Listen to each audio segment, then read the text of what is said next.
الدوري في 100 عقبه، الدوري في 100 عقبه. الزمالك الى دوري ابطال افريقيا، الاهلي الى الكونفدراليه. اللهم لا اعتراض، بس انا عيني في الدوري يا زملكاويه. مبروك للزملكاويه، لكل الجماهير الزملكاويه. النهارده عندكم روح رهيبه، اتحسب عليكم ضربه جزاء النهارده، روح رهيبه. عواد تصدى لها، لقد تصدى لها عواد. المذيع خرم وداني، خرمها. مبروك لكل الجماهير، تستحقوها هذا الموسم. هذا الموسم كان الزمالك الافضل بكل المقاييس. بصوا هتجيبوها كده، هتجيبوها كده، الزمالك كان الافضل اليوم وبصراحه طول السيزون. بس عندي عتاب صغير، تيجي نبدل. والله العظيم انا توقعت السيناريو ده، انا قلت الزمالك هيفوز والاهلي هيفوز وبيراميدز هيفوز واحنا نطلع وما لناش بطوله نستر بيها نفسنا. انتوا عارفين اللي مضايقني ايه؟ يعني احنا ولا بطوله نستر بيها نفسنا بعد كل الصرف ده، وهنلعب في الكونفدراليه. ايه بقى؟ ايماجينيشن معايا كده الحاله النفسيه بتاعتنا. والله العظيم النهارده على فكره الاهلي ما كانش ليه جمهور. الاهلي النهارده كان شويه صغيرين، عارفين ليه؟ عشان احنا فقدنا الامل. اللعيبه والاداره خلتنا فقدنا الشغف. بس ارجع واقول لك ان الزمالك كان قدها وخد الدوري، وبترفعوا دلوقتي الدرع يا ولاد المحظوظه. خلاص كده خربتوها. اتحسب عليكم ضربه جزاء النهارده وعواد متالق. على فكره اقول لكم على حاجه، الماتش كله شوط على عواد. ايه يا عواد ده؟ ايه يا عواد؟ كل شويه لقد تصدى لها عواد، لقد تصدى لها. سيبها يا عواد تدخل يا عواد، سيبها يا بابا، سيبها مره حتى. عواد حارس حلو قوي. انا على المستوى الكروي هو حارس جامد، لا غبار عليه على فكره. كفايه ان هو بيقابلنا دايما في النهائي.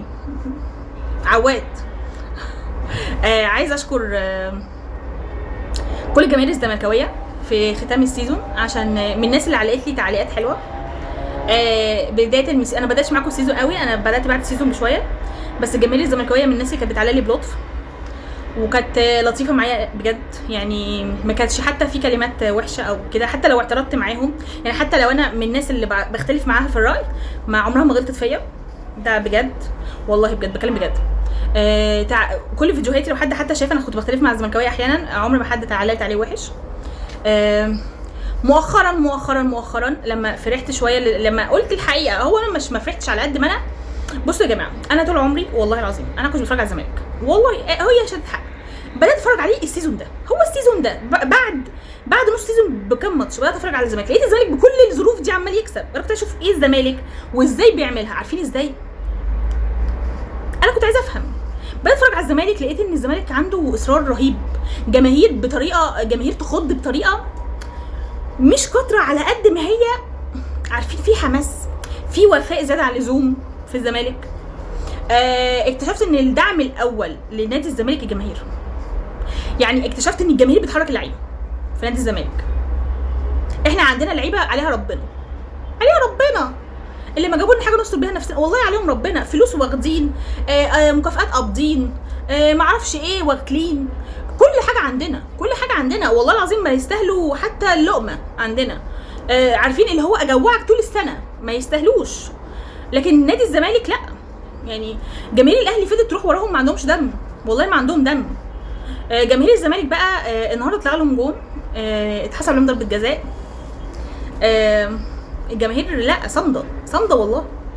مع ان هقول لك في شك ان الجون اللي اتلغى، في ناس بتقول لا ما كانش المفروض يتلغي، في ناس بتقول لا يتلغي. ففي شك فيه. الجماهير ما صارتش، ما عملتش قلبان، ما عملتش اي حاجه، لا فضلت تساند.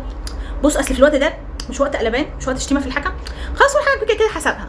في وقت ان انت تساند لعيبتك. اساند لعيبتي. انا عجبني جدا جدا موقف الجماهير.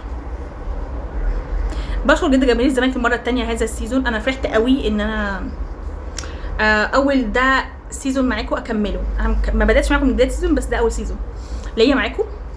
ف مبروك لجماهير الزمالك مره ثانيه. بنستلم الدرع دلوقتي يا ولاد المحظوظه مره ثانيه. سلفونا عواد. سلفونا عواد والنبي. احنا عندنا الشناوي في الغالب هيعتزل، وعندنا شوبير لسه داخل فيه 3 من بيراميدز. سلفونا عواد. تصدى لها عواد. والله العظيم النهارده سمعت الجمله دي 20 مره. ايه يا عواد؟ مش اسلوب. نادي الزمالك، مبروك عليكم. مش على فكره مش لاقي كلام النهارده اقوله غير ان انتوا تستحقوها وعن جداره وبمنتهى الشفافيه. بحب الماتشات اللي تعدي نظيفه، يعني بحب قوي الماتشات اللي ما فيهاش ظلم كروي. بصوا انا من الناس حتى في كاس العالم وكاس العرب، مش كاس العالم سوري عفوا، كاس افريقيا وكاس العرب، كنت بحب الماتشات اللي بتعدي تحكيم نظيف، ما فيش ظلم في التحكيم. الماتشات النهارده عجبتني نوعا ما عجبتني والله. وفي الاخر فاز من يستحق. على فكره حلوه الجمله دي قوي، سمعتها في مره كان حد كبير في السن قالها لي، قال لي يا بنتي في الاخر فاز من يستحق. انا ضد الجمله اللي هي بتقول لك ماتشات تلعب ولا تكسب او تكسب ولا تلعب، دي ضد الجمله دي جدا. مفيش حاجه اسمها ماتشات تكسب ولا انا ما بحبهاش على فكره. يعني انا لما كبرت وعرفت الجمله دي دلوقتي، يعني انا دلوقتي كبرت خلاص فهمت، يعني فين اللي هو اللي بتسمع الجمله وانت طفل ما بتبقاش فاهمها.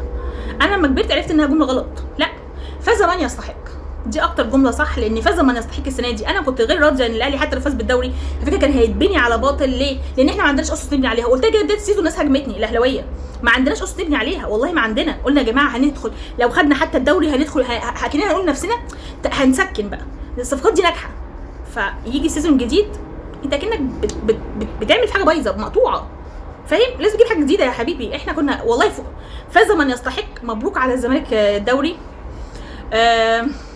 شكرا لكل جماهير الزمالكاويه للمره الثانيه. كنت مبسوطه جدا معاكم السنه دي. مش عارفه اراكم بقى على كاس العالم ان شاء الله. مفاجاه حسام حسن، كابتن حسام حسن هيدينا مفاجات حلوه اكيد هيبهرنا. نلقاكم قريبا. روحوا اتفرجوا على استلام الدرع عشان دلوقتي بتستلموه.